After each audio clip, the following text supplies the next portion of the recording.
Du coup, a Moi, priori, deux grosses rumeurs, parce qu'on parlait beaucoup d'actu. Stop, top, top, top. Moi, c'est Jérémy, et avec mon pote Félix, on a décidé de monter les Insup. Les Insup, c'est quoi?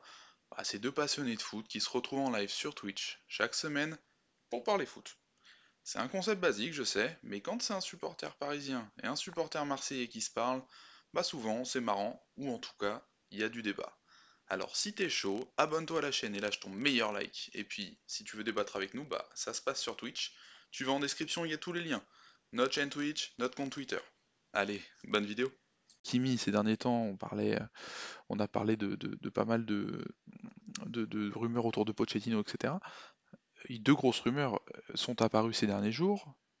Une qui m'a fait plus que plaisir et qui serait pour moi un coup extraordinaire, je vais me calmer, qui serait pour moi un très bon coup de mercato, en la personne de Jorginho Wijnaldum, je sais pas comment on prononce, qui est, tu me diras ce que tu en penses dans un instant avant de spoiler le deuxième nom, mais pour moi un des très bons milieux de terrain. Alors j'ai lu beaucoup de choses sur lui, qui comme quoi il était irrégulier, etc., etc. Bon, j'ai pas tout à fait. Moi, je les trouve plutôt régulier de ce que j'ai vu avec Liverpool. Je sais pas si toi t'en sais plus que moi, mais surtout c'est un profil qu'on n'a pas du tout à Paris. C'est pour moi celui qui remplacerait Matuidi je parle dans le style de jeu, mais en étant beaucoup plus technique que Matuidi, mais moins défensif et moins peut-être harceleur quoi. moi, je vais être honnête, je l'ai découvert, si je dis pas de bêtises, je suis en train de rechecker, hein, mais je crois que c'est à la Coupe du Monde 2014 où on le découvre. Et je sais plus si c'est la Coupe du Monde 2014 ou l'Euro 2016, c'est avec les Pays-Bas, Mm. puis Newcastle en parallèle. Et après Et moi, Liverpool. je le trouvais, je le trouvais incroyable quand j'ai découvert le joueur. Et effectivement, tu parles du premier parallèle, et moi, c'est le premier qui vient en tête à l'époque. C'était le pendant, c'était Matuidi droitier. Ouais. C'est pour moi les mêmes qualités, c'est-à-dire que c'est un harceleur, c'est un mec qui se projette vachement vers l'avant, Ah il n'a ouais. pas des qualités, il a pas des capacités techniques c'est pas un milieu dribbleur, provocateur, etc. Il a une qualité technique tout à fait convenable Mm. en termes de contrôle, de passe, etc. Mais surtout, il a tellement d'activités qu'en fait, même s'il a un peu de déchets techniquement, tu t'en rends même pas compte au vu du nombre de ballons qu'il va toucher. Ouais. Et effectivement, et Ouais, par rapport donc, le profil de Matuidi, je suis d'accord avec toi, c'est le mec qui va te mettre quelques buts dans la saison. Et c'est le profil qui manque à Paris au milieu de terrain. ouais. Donc bon, c'est cool, c'est génial, on est d'accord, c'est nul, c'est pas drôle. Mais donc Ouais, moi, effectivement, donc, c'est un joueur que j'adore, Wijnaldum. ce serait la bonne pioche, et on en parlait du côté de Barcelone, et a priori, donc de ce qu'on a pu lire, alors après on saura jamais, mais Paris aurait fait une offre bien plus intéressante à Wijnaldum, et a priori, le Barça se serait retiré des négociations hier ou dans la journée, là j'ai vu passer ça sur Twitter tout à l'heure. Donc ça c'était le Mais premier nom. pour moi, il a été annoncé avec le Barça parce que Koeman, Ouais, qu'il avait connu en en sélection, sélection, ouais, tout à fait. et, du coup, c'était comme un peu comme Depay, hein, c'était ces joueurs cadres de la sélection qu'il avait voulu faire venir. Et bah oui, bah, le pouvoir de l'argent, hein. Des fois, ça fait quand même du bien quand en tout cas, il me semble bien dépensé. Ouais. Mettre le paquet sur un joueur comme ça, bah ouais. C'était le capitaine de Liverpool cette saison, c'est pas n'importe qui. Effectivement, c'est d'ailleurs incroyable que Liverpool le laisse partir. Alors je sais pas si peut-être que c'est lui qui a pas voulu C'est pas signer, qu'il hein, ouais, c'est lui qui a pas voulu signer mais, et je peux le comprendre, ça fait un moment qu'il est là-bas. et Il voilà, a gagné, il voit que l'effectif de Liverpool, il va pas en s'améliorant, mais en changeant. Ouais, mais non, plutôt mais c'est avec des sûr, c'est mecs sûr. qui vieillissent, etc. Alors Comment? Et après, je vois ah non, il est capitaine de l'équipe des Pays-Bas là, qui vient à l'Euro. ouais, donc ouais, c'est quand même un sacré joueur. A priori, la visite médicale a été passée aujourd'hui, hein. Ouais, moi j'ai entendu partout que c'était signé, hein. Donc bon, attendons quand même l'officialisation. Le deuxième joueur dont on parle avec insistance depuis 2 3 jours, c'est le gardien de Milan, Gianluigi Donnarumma. Et alors là, j'ai entendu des trucs, même encore tout à l'heure, là, dans Top of the Foot, ça faisait le procès des dirigeants parisiens, que c'était une connerie de le prendre, etc., etc. Alors moi, j'aimerais quand même qu'on m'explique à quel moment c'est une connerie de prendre le plus grand prospect à ce poste-là, qui a 22 ans et qui est libre. Alors oui, il y a Navas, et Navas restera numéro C'est 1, un quelle peu que soit spécial. l'issue de cette histoire-là l'année prochaine, c'est une certitude. Mais à quel moment signer Donnarumma est une connerie? Moi, je voudrais qu'on m'explique en fait. Et ouais, bah, moi je peux l'expliquer par c'est un peu spécial et que du coup, il va falloir vite trouver qu'est-ce que tu fais de Donnarumma l'année prochaine. Alors, pour moi, la logique absolue, et C'est de le après, prêter? ouais, ouais, grave, tu le prends et tu le prêtes tout de suite, et tu lui dis voilà, on te prête 1 an ou deux, même 2 ans, pourquoi pas un prêt de 2 ans, parce que Navas a encore 2 ans de contrat, on te prête 2 ans, et dans 2 ans, tu es titulaire numéro 1. C'est long, 2 ans. Il peut se passer 1000 trucs en 2 ans. Il peut se passer 1000 trucs en 2 ans, mais enfin, moi je comprends, il n'y a aucun risque en fait financier là-dessus. Il C'est-à-dire que, signe combien d'années? Il signe combien d'années? Il signe 5 ans, 6 ans? non, c'est 5 max, je crois, tu peux pas signer plus. 5 ans, t'as les 2 premières années qui passent pas au club. Hmm. T'as encore 3 ans derrière. Ah, dans 2 premières Et années, ou une première année, on sait pas. moi, je suis enfin, pour moi, on vit dans un monde où on se dit, oui, c'est une signature gratos, mais c'est pas. On se rend compte que ça n'existe pas les signatures gratos. Non, mais bien sûr, t'as la prime à la signature et C'est compagnie. les primes à la signature, elles sont de l'ordre, j'ai l'impression, de ce qu'on voit, de ce qui sont annoncés, c'est limite des fois de 30 ou 50% des transferts, des prix de transfert. Hmm.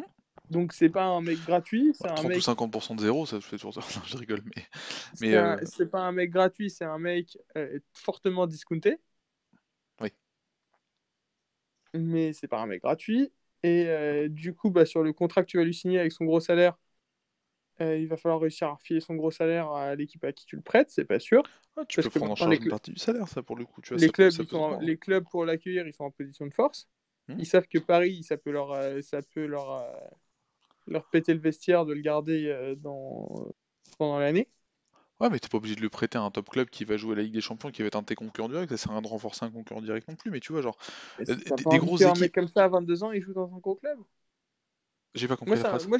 c'est ce que t'as pas envie qu'un mec avec son profil, il joue dans un gros Non, club. mais pas un gros club, tu le prêtes pas au Real, au Barça ou équivalent, tu vas le prêter dans un Everton qui joue une première partie de tableau, C'est la Roma ou Everton ouais, qui sort. voilà, ou la Roma, c'est parfait, tu vois, ça, c'est nickel.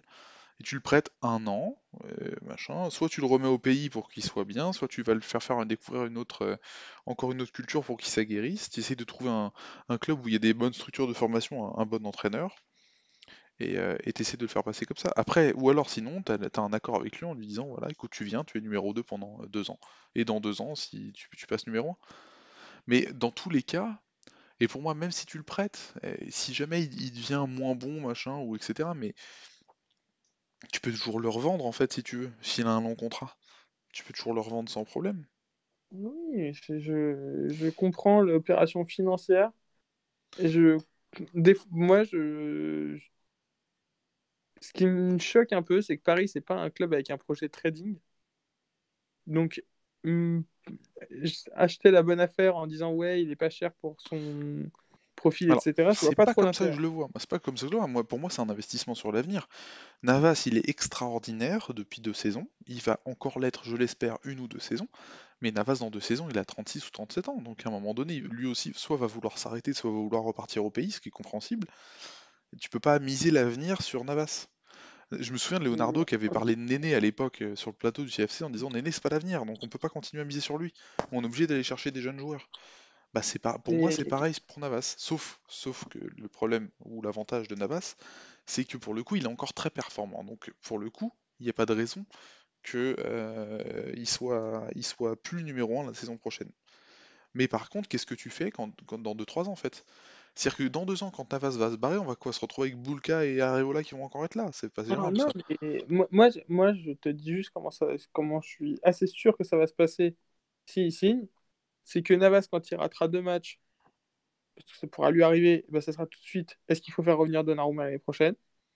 Est-ce qu'on arrête le prêt de Donnarumma? Est-ce qu'il faut le faire revenir, machin? Que si jamais Donnarumma, t'as pas réussi à le prêter, il est dans ton vestiaire, dès que Navas va rater un truc, ça sera est-ce qu'il faudrait pas mettre Donnarumma titulaire? Tout sera une remise en question. Hmm. Ce poste, il est tellement spécial. Mais mec, je vais te dire un truc très clair, c'est que si jamais finalement, avec tout ce qui s'est dit, Donnarumma ne vient pas, l'année prochaine, au prochain match raté de Navas, ça va être ah, Paris aurait-il dû faire Donnarumma? Tu vois, c'est toujours la même Peut-être, chose. mais dans ce cas-là, est-ce que il fallait juste t'as un poste, t'as le seul... Enfin, moi, je dis pas qu'il faut... Je dis pas c'est une mauvaise idée de le faire, ou tout ça. Je dis juste, moi, j'aurais jamais pensé à faire ça. Parce que je me dis que quand t'es Paris et que tu sors de cette saison-là, t'as tellement d'autres dossiers à bosser qu'un dossier de gardien. Que ce soit une opportunité, je suis d'accord avec toi. Ça, Mais c'est clair et net. que quand t'es Paris, t'as pas besoin de... Enfin, pour moi, le projet sportif et financier de Paris dit que tu n'as pas besoin de miser sur des opportunités. Tu n'as pas besoin de profiter, par des opportunités. Alors après, je pense que tu surestimes un peu le budget de Paris pour le coup, mais alors là, on parle pas d'opportunité. Au-delà d'une opportunité financière, tu signes quand même le meilleur gardien de sa génération, à l'heure Mais actuelle, hein. quelles sont les preuves... Enfin, je suis d'accord qu'il est très jeune encore, Il a et que ça fait 22 un moment. piges, il a 300 matchs de Serie A dans les pattes avec Milan. Quel autre Il est connu gardien? pour avoir un caractère de merde Oui, possible. comme beaucoup de joueurs, comme beaucoup de Oui, champions. et il est surtout connu, et ce qui est en train de se passer le prouve, pour avoir le pire agent qui traîne dans le milieu. Après, Raiola, il est quand même relativement proche de Paris. C'est l'agent de beaucoup de joueurs qui sont Et passés moi, par c'est Paris. ça c'est ça qui me titille, c'est est-ce que si ça n'avait pas été Raiola, l'agent, est-ce qu'ils auraient eu l'idée de faire Donnarumma? Alors, Personnellement, je ne je vais te pense pas. dire même mieux encore, je pense que si c'est pas Donnarumma l'agent, Raiola l'agent, pardon, Donnarumma re-signe à Milan, hein, 100% du temps. C'est Oui, en sûr et plus, certain. il a la belle histoire, etc. Exactement. Moi, c'est vraiment L'avantage pas un aussi mec qui de me... Raiola, c'est que si jamais, enfin, c'est un mec qui adore prendre des commissions, donc si jamais un jour t'as besoin de le vendre, tu le vendras. Ah, il y a 250 matchs de Serie A, putain. Ouais, moi j'ai dit 300, j'ai un peu survendu le truc, mais non, il a un nombre Ouais, de matchs colossal. il est titulaire depuis 2015. Tu te rends compte un peu, ça fait 6 ans qu'il est titulaire. Il est titulaire, il avait, Il vient il avec, avait 16 il vient ans, avec ses 16-17 frères ans. ou pas? Bon, il fait ce qu'il veut. Ouais, parce qu'il y a son frère il y a son frère qui est gardien aussi. Voilà, par contre, on va commencer à les empiler parce qu'on va en avoir qu'une peignée, hein, des gardiens l'année prochaine. Alors moi j'ai vu une compo qui m'a fait éclater de rire tout à l'heure sur internet. C'était la compo du PSG 2022 avec 4 gardiens, 2 arrières gauche et Mbappé et Neymar devant. Attends, je vais la retrouver. C'est Mets-la dans le t'as chat. Areola, Donnarumma, Navas et Rico dans les buts. Ah, il y a Bulka Kimpembe, aussi. Marquinhos devant. Verratti en 6, Hakimi à droite. Pas d'arrière gauche, Wijnaldum au milieu et Neymar Mbappé devant. Ça m'a fait éclater de rire parce que c'est un peu le côté où c'est pas trop où se concentrer. Les quelques postes où tu as des assurances, bah, on fiche pas pourquoi tu te bosses dessus. Pour moi, c'est l'erreur qui a été faite pendant des années aussi sur les défenseurs centraux. Tu avais Thiago Silva, Marquinhos, Kimpembe et tous les ans, tu allais chercher un défenseur central. Pourquoi? On ne sait pas trop. Alors, je sais que Tourelle a longtemps réclamé des défenseurs centraux pour pouvoir jouer à 3. Oui, Tuchel l'a fait. Il y a qui? Il y a Diallo qui a signé. Kerr arrive. Ouais. Il est défenseur central dans son club avant. Diallo Kerrer et on perd Kwasi qui est une grosse perte, je pense, pour moi, pour le club, qui est le plus gros Quoi aussi. prospect depuis Coman qu'on a perdu. Ouais. Enfin, prospect, jeune, on va dire. Après, il y a d'autres joueurs Et qu'on a. Gendouzi alors. Après, il y a d'autres jeunes qu'on a perdus, hein. Je pense à Diaby, que j'oublie pas, je pense à Ouais, Nkunku, qui ont une belle marge enfin, qui progressent bien, mais c'est pas des. Enfin, pour moi, ils n'ont pas les potentiels d'un Kouassi ou d'un Coman, sachant que pour l'année prochaine, on aurait a priori comme une recrue derrière. Enfin, une recrue. On a un jeune qui vient d'avoir 16 ans, qui s'appelle El Shaddai, Bichwayou, qui est un colosse et que j'ai pu moi voir jouer 2-3 fois en jeune, qui va être du très sérieux. Et qui pour moi a un potentiel similaire à Kimpembe de ce que j'ai pu voir au même âge. Mhm. J'avais dit 10 minutes sur Paris, on est déjà à 14. Je voudrais quand même juste finir sur un joueur, parce que pareil, qui était envoyé à Barcelone depuis un moment, et j'ai vu et lu 2-3 choses qui pourraient me plaire. Moi, t'en parlais tout à l'heure, c'est Depay. Ouais, je l'ai vu aussi. Bah, Depay c'est qui vrai pourrait que être associé à Paris et venir dans le cargo de Wijnaldum. Ça, moi, je prends tous les jours, tous les jours, tous les jours, évidemment. En plus, il connaît le pays, il connaît la ligue, donc l'adaptation est potentiellement rapide. Grand pote de Neymar et de Mbappé, ce serait pour moi une bonne pioche. Et dans le profil, pareil. capable de jouer 9, capable de jouer 10, capable de jouer sur un côté, avec une relation technique avec Mbappé, Neymar, Di Maria qui pourrait s'intégrer facilement. Tu vois, si Il y a, t'as un... il y a 2 ans, je t'aurais dit jamais de la vie, ça va faire un mec. Ça va faire un mec qui se prend pour une star, qui arrive dans un vestiaire et qui va vouloir être plus haut que le roi, etc. Et maintenant, je me dis qu'en fait, il semble avoir tellement grandi dans sa tête Hmm. qu'en fait, j'ai l'impression que oui, ça serait un jour un peu idéal. Donc voilà, ça pourrait le faire. Et pareil, en termes de profil, tu vois, c'est des profils. Bon, ça ressemble un peu. C'est moins tranché qu'un Wijnaldum qu'on a vraiment pas du tout, mais tu vois, c'est un profil qui pourrait faire du bien. Et pour le coup, en cas de départ d'Icardi ou de non-recrutement ou de non-prolongation de prêt de Keane, tu vois, au niveau des offensifs, bon, ce serait cool d'en avoir un de plus, quoi. Donc voilà. Ah, c'est Donc sûr ce qu'en serait. plus, en termes de qualité, quand tu as fait venir Draxler, Sarabia, etc., comme le niveau dessus. Ouais, je suis assez d'accord. Bah, C'est un mec qui est un peu patron de sa sélection. voilà, c'est plus, c'est pas alors Draxler, je suis pas tout à fait d'accord avec toi au moment de son arrivée, c'était plus un, comme Depay, un ou un bis qui arrive, alors que Sarabia quand il arrive, c'est clairement un numéro 2 à son poste. Là, tu vois, Depay, je suis d'accord avec toi, ça serait vraiment un bis, tu vois, c'est un mec qui vient en mode bon, ok, t'arrives, t'es pas titulaire tout de suite, mais potentiellement t'as le niveau pour le devenir très vite si jamais ça. Si jamais, enfin, Draxler, quand il arrive, il est quand même encore un peu jeune. ouais, Et mais du mais coup, il est en encore un plus, peu, même s'il a joué beaucoup, il est il est arrivé très surtout, tôt il dans le est circuit. surtout dans le fond du seau à Schalke, mais de ouf. Il fait plus rien depuis 6 mois, mais par contre, il Non, mais arrive. il est à Wolfsburg entre les deux. Oh oui, pardon, Wolfsburg, mais il est surtout, il arrive surtout dans un moment où à Paris, on est dans la sauce de ouf. On n'a plus personne, le recrutement il était catastrophique et on a besoin de. Enfin, il y a vraiment une place qui se libère devant, quoi. Parce qu'on a un Lucas qui est pas au niveau, un Di Maria qui est dans le fond du trou et un Cavani qui fait ce qu'il peut devant, mais qui est pas un créateur, quoi. Donc il arrive à un moment donné où il y a une place à prendre.